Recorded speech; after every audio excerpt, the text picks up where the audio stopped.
KS Prasad గారు కూడా మనతో జాయిన్ అవుతారు. ఇక అదేవిధంగా జనసేన నేత గాదె వెంకటేశ్వరరావు గారు కూడా మనతో జాయిన్ అవుతారు. ఇక సీనియర్ జర్నలిస్ట్ అక్షర్ సత్యం గారు ఫోన్ ద్వారా జాయిన్ అవుతారు. ముందుగా మనం వైసీపీ నేత చిత్తా విజయభాస్కర్ రెడ్డి గారితో మాట్లాడదాం. విజయభాస్కర్ రెడ్డి గారు నమస్తే సార్. విజయభాస్కర్ రెడ్డి గారు, నా వాయిస్ వినబడుతుందా? మీ వాయిస్ మ్యూట్లో ఉంది, చూడండి. మీ వాయిస్ మ్యూట్లో ఉంది విజయభాస్కర్ రెడ్డి గారు.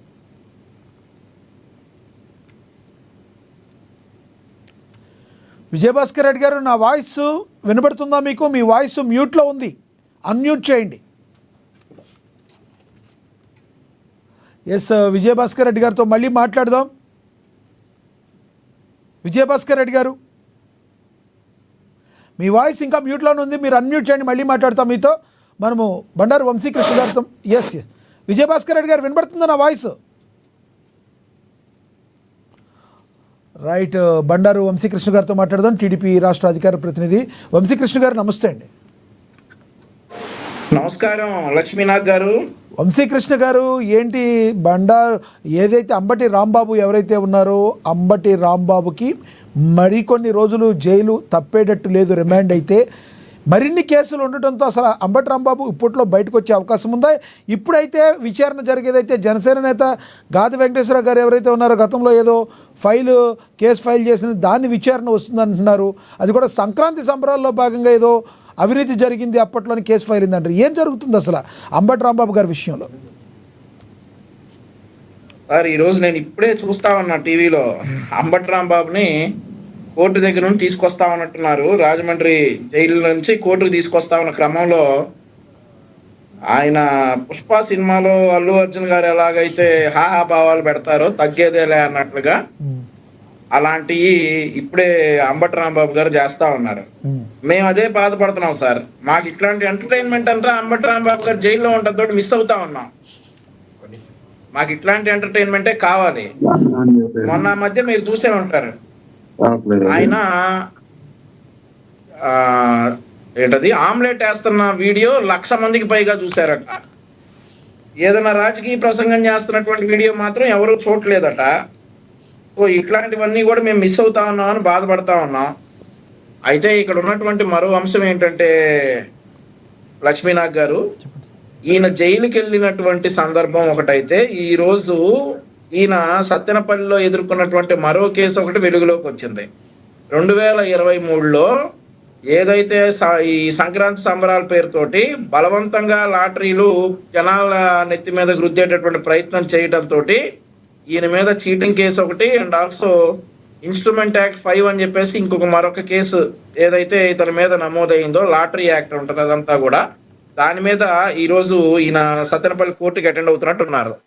అయితే ఇక్కడ ఉన్నటువంటి ఒక ముఖ్యమైన అంశం ఏంటంటే రాంబాబు గారి మీద గత వైసీపీ ప్రభుత్వంలోనే ఈ కేసు నమోదైంది అనేటటువంటి అంశాన్ని మనం పరిశీలించాలా. 2023 జనవరి 16వ తారీఖున ఈ కేసు సత్తెనపల్లి టౌన్ పోలీస్ స్టేషన్లో ఎఫ్ఐఆర్ నెంబర్ 8/2023గా రిజిస్టర్ అయ్యింది. సెక్షన్స్ వచ్చేసి చీటింగ్ సెక్షన్. సో అప్పుడు గాదె వెంకటేశ్వరరావు గారు సత్తెనపల్లి ఇన్ఛార్జ్గా ఉన్నారు జనసేన పార్టీకి, and also is like district party president for Janasena, ఉమ్మడి గుంటూరు జిల్లాకి జనసేన అధ్యక్షులుగా ఉన్నటువంటి వారు పోలీస్ స్టేషన్కి వెళ్ళి కేసు నమోదు చేయడానికి ప్రయత్నిస్తే పోలీసులు ఆ కేసు తీసుకోకపోతే కోర్టు డైరెక్షన్స్ తోటి, Guntur principal civil judge directions తోటి పోలీసులు కేసు నమోదు చేయాల్సి వచ్చింది. మరొక అంశం ఏంటంటే ఏ సెక్షన్లు పెట్టాలో ఈ కేసులో అనేటటువంటి విషయం కూడా కోర్టు ప్రత్యేకంగా చెప్పి పోలీసులను డైరెక్ట్ చేయడం వల్లే నాన్ బెయిలబుల్ సెక్షన్స్ పెట్టాల్సి వచ్చింది. కానీ కేసు పెట్టిన తర్వాత వీళ్ళు 1 సంవత్సరం 3 నెలలు అధికారంలో ఉన్నారు. అప్పుడు ఈ కేసు అసలు బయటికి రాకుండా అంబటి రాంబాబు గారు చూసుకున్నారు. ఆ తర్వాత 2 సంవత్సరాలు అయింది, దాదాపుగా 20 నెలలు అయింది కూటమి ప్రభుత్వం అధికారంలోకి వచ్చి. 20 నెలల తర్వాత అంబటి రాంబాబు గారు నోటి దురుసు, ఆయన ఎప్పటి నుండో అరెస్ట్ అవడానికి ప్రయత్నిస్తా ఉన్నారు.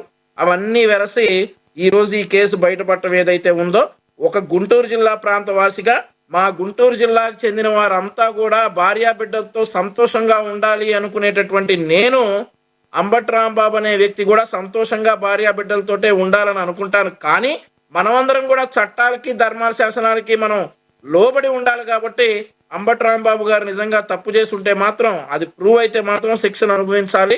ఈ కేసులో మరి ఏం జరిగిద్దో చూద్దాం. మరొక విషయం ఏంటంటే ఈ కేసు బయట నేను అంబటి రాంబాబు గారి ఎలక్షన్ అఫిడవిట్ చూశాను. వంశీ గారు ఆయన మీద మరొక లక్ష్మీనాథ్ చెప్పండి చెప్పండి. ఎలక్షన్ అఫిడవిట్ లో ఇతని మీద రాజుపాలెం పోలీస్ స్టేషన్ లో 2019లో నమోదైనటువంటి ఒక హత్య కేసు, అది అటెంప్ట్ మర్డర్ కేసు కూడా ఉంది. 307 సెక్షన్ 307 కింద రాజుపాలెం పోలీస్ స్టేషన్ పల్నాడు జిల్లాలో ఇతని మీద మరొక హత్య కేసు ఉంది. మరి ఈ కేసు కూడా వెలుగులోకి వస్తుందేమో నాకైతే తెలియదు. ఆ కేసు ఎగ్జాక్ట్లీ ఇప్పుడు నేను అదే అడగబోతున్నా మిమ్మల్ని. ఇది మరిన్ని కేసులు ఆయన మీద 36 అంటున్నారు, కొంతమంది 40 కేసులు అంటున్నారు. అసలు అంబటి రాంబాబు గారు ఇప్పట్లో బయటకు వచ్చే అవకాశం ఉందంటారా? ఆ కేసు కూడా విచారణకు వచ్చే అవకాశం ఉందంటారా? సార్ నేను అదే చెప్తా ఉన్నా సార్. ఇప్పుడు అంబటి రాంబాబు గారి ఎఫ్ఐఆర్ నేను చూస్తా ఉన్నా. రాజుపాలెం పోలీస్ స్టేషన్ లో నమోదైనటువంటి కేసు దాని డీటెయిల్స్ ఏంటనేది ఇంతవరకు తెలియదు. కానీ అంబటి రాంబాబు గారి ఎలక్షన్ అఫిడవిట్ లో ఏం రాస్తుందంటే చార్జెస్ అని అంటే నో అని చెప్పి పెట్టేశారు అక్కడ. అంటే దాని గురించి ఒక్కసారి కూడా అంబటి రాంబాబు గారు కోర్టుకి అటెండ్ అవ్వటం కానీ బెయిల్ తీసుకోవటం కానీ జరగలా. కాబట్టి దాని మీద కూడా పీటీ వారెంట్ ఇష్యూ చేసేటటువంటి అవకాశం ఉందని నేను అనుకుంటా ఉన్నా. కాకపోతే నేను ఇక్కడ లాయర్ని కాదు కాబట్టి నాకు వాటి ప్రామాణికాలు ఎలా ఉంటాయో తెలియదు కాబట్టి నేను ఇంతవరకే చెప్పగలను.